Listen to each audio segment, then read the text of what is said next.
We've established LEGO likes to make sets for certain niches, but then there's some that just seem way too niche. In excitement for San Diego Comic-Con 2023, LEGO made the landmark announcement of this, an 18+ Chewbacca set, and since then, there's been one question on everyone's mind. Why?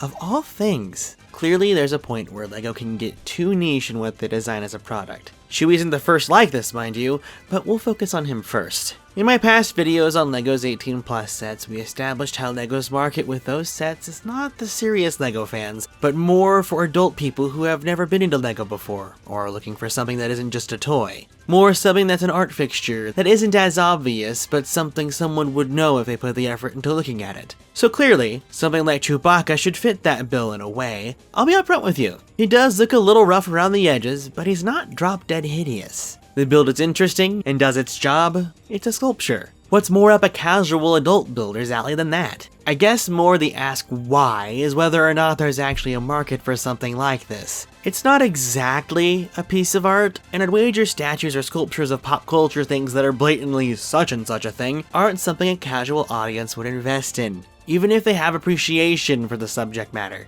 They're looking for something a bit more sophisticated in a display piece. Good thing LEGO does have a hardcore audience, however, and yes, plenty of serious LEGO and Star Wars folks are gonna sink into this one, but that's about as niche as it gets for an audience LEGO can reach. The intention is for Chewbacca to reach the casual audience, which is much, much bigger. Even if only so many dip into it, it would still be so much more than if only hardcore fans got into it. Thing is, it's not quite attractive enough to garner the interest of that larger audience, if you ask me. And that's a really dangerous area for a LEGO set that's meant to be primarily for a collector, instead of a toy for a child, can be in. Especially when you consider its price. Chewbacca is $200. We've talked about how LEGO's prices are extraordinary for these 18+ sets, and comparatively, Chewbacca is quite a bit more affordable. Keep in mind though, do you want crusty Chewie here, or paying $40 more for something as iconic and nearly perfect as this Ultimate Collector Series X-Wing fighter? Now that right there is a pretty display piece. Another thing to consider is that, if someone hardcore or even a casual builder is set on going for a Chewbacca display piece, there are several options out there that aren't nearly that expensive. So why not go for one of those instead, right?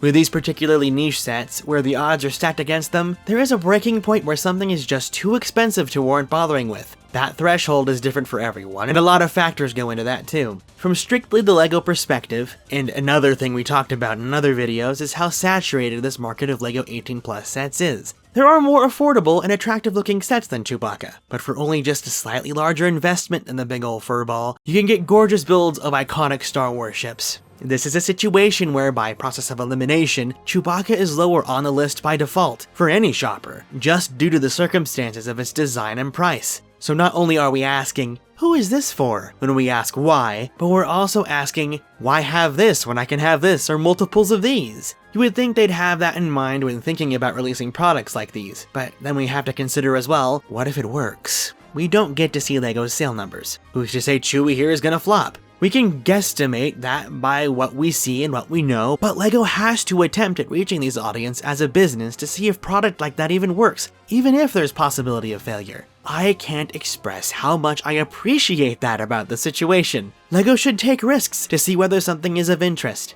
Here's the thing though, they already did. This is the Black Panther bust. Again, right out of the gate, and in my opinion, I think the set looks great. It looks like the character, the build looks interesting. I know who this is. Just one thing, it's not discreet. It's the head of a superhero. If I'm a casual builder looking for something that's discreet and artistic, while that does satisfy the latter, this is not discreet. This thing is gigantic, and the price reflects that too. It's $350. Why have that when I can have Doctor Strange's Sanctum Sanctorum for less, and then buy a set with Black Panther as a minifig in it for the full price of the bust, or just get the Daily Bugle, which is the exact same price. Sure, that's a LEGO skyscraper, that kind of stands out, but that looks like a sculpture of a random building from something somewhere, that a casual Spider-Man fan will visit your space and go, hey, I know what that is. Just enough, but perhaps not a casual builder's most immediate choice. Still, if someone's shopping Marvel specifically and intent on spending $350, they're likely gonna go with a skyscraper with all the spider peoples. And again, if you need Black Panther, you have options from other toys that you can pick up just to get the minifig to display with Spider-Man.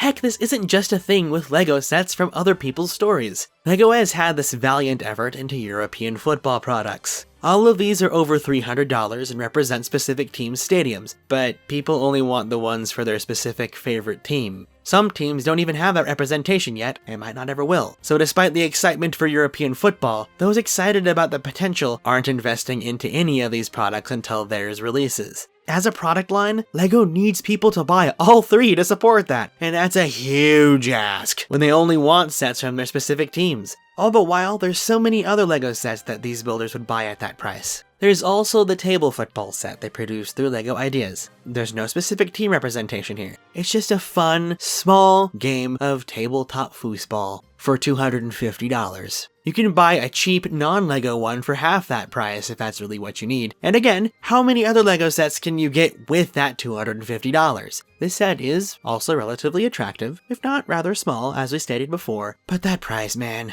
that price is a kicker. Especially for so many other sets in that range. If it's not clear, we're once again establishing that oversaturation is a risk here. With too many options, LEGO will find it challenging to experiment, and I'd hate for that to happen, because so many risks could reap serious rewards. It's a case where there's too much efforts into niches to be safe with, and not risk loss. But that doesn't mean we haven't seen risk without reward. The botanical collection was such a risk because fake flowers are hit or miss depending on who you ask, and then plants aren't up everyone's alley. Here we are today, where LEGO's botanical sets are nearly a household name. Some options are more attractive and more affordable than others, and yet it thrives. This is why risks are so important to take, and I can't encourage LEGO enough for it. How are they supposed to know until they did it? However, for these sets, it's a situation where perceived value needs to hit for LEGO to avoid this questioning of why. Because if that's all people say about certain products, it's going to severely affect the potential for these products, as people turn to the internet for opinions before they purchase these days. A review from a professional in this area can make or break the sales of any product, especially with a pool of options as broad as LEGO has, with a higher perceived value than any of the sets we talked about in this video. I can advocate the effort,